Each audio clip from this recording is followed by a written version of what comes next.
আমাদের সামনে গুরুত্বপূর্ণ বক্তব্য নিয়ে আসছেন। লক্ষ লক্ষ মুসলমানদের আধ্যাত্মিক রাহবার, পীরে কামেল, জাতির রাহবার, জাতীয় সংসদ বাংলাদেশের প্রধান উপদেষ্টা আলহাজ হযরত মাওলানা আব্দুল হামিদ সাহেব পীর সাহেব মধুপুর, আলহাজ হযরত মাওলানা আব্দুল হামিদ সাহেব পীর সাহেব মধুপুর আমাদের সামনে গুরুত্বপূর্ণ বক্তব্য নিয়ে আসছেন। نحمده ونصلي على رسوله الكريم أما بعد فأعوذ بالله من الشيطان الرجيم بسم الله الرحمن الرحيم قل يا أيها الكافرون لا أعبد ما تعبدون إلى آخر السورة. قال رسول الله صلى الله عليه وسلم إن الله بعثني رحمة للعالمين وهدى للعالمين وأمرني ربي عز وجل بمحك المعازف والمزامير والأوثان والسليب ومن الجاهلية أو كما قال النبي عليه الصلاة والسلام. محترم যে বিষয়ে কথা বলবো এই বিষয়ে কথা হয়ে গেছে, বাতিলের সাথে কোনো সময় আপোষ হতে পারে না, কোনো চুক্তিপত্র বাতিলের সাথে হতে পারে না।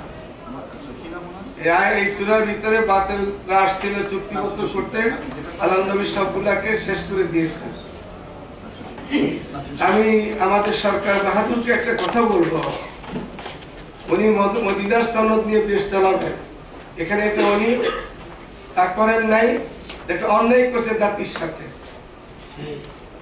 উনি নিজেই বলছে মদিনা সনদে দেশ চালাবো, তা তো করে নাই, উল্টা করতেছে। এটা একটা অন্যায় বিষয় না, একটা নতুন অন্যায় উনি করছে। অমুসলিম একটা হিন্দুকে রাষ্ট্রের প্রধান বিচারপতি বানাইয়া,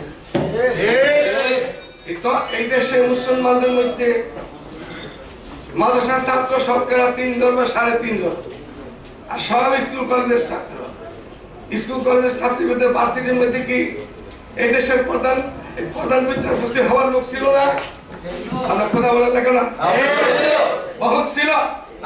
এই দেশের মুসলমানদের শিক্ষিত সমাজকে বিচারপতি অবমানিত করছে রাষ্ট্রের একটা মালউন, খোদার গজব দান।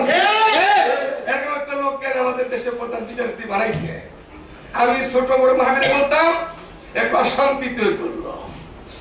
আমরা সকালবেলা আমাদের বাচ্চারা আলিফ বা তা সাল পড়ে, আমরা মসজিদে যাই, আজান শুনে মসজিদে যাই, নামাজ আদায় করে, আর এই মালাউনে সকাল উঠাই রাম রাম করে,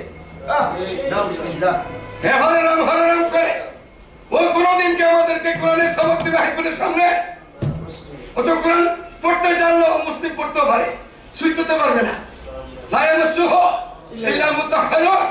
তো কোরআন শুইতে পারবে না, যে ধরতে পারবে না, শুইতে পারবে না, কোরআন শরীফ। আর এই দেশের মধ্যে মসজিদের শহরের ভিতরে সে একটা মালাউনকে রাষ্ট্রের প্রধান বিচারপতি বানাইলো। এইটাই তার অশান্তির কারণ হয়েছে দেশের মধ্যে এখন।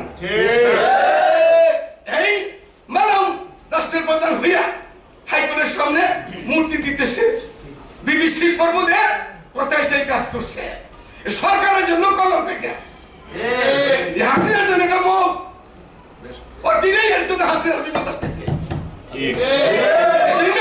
সরকারকে বলতেছি, আপনার গতি যদি রক্ষা করতে চান মুসলমানের পাশে দাঁড়ান, আরে মূর্তি সরান, না হয় মূর্তি আপনাকে খাই।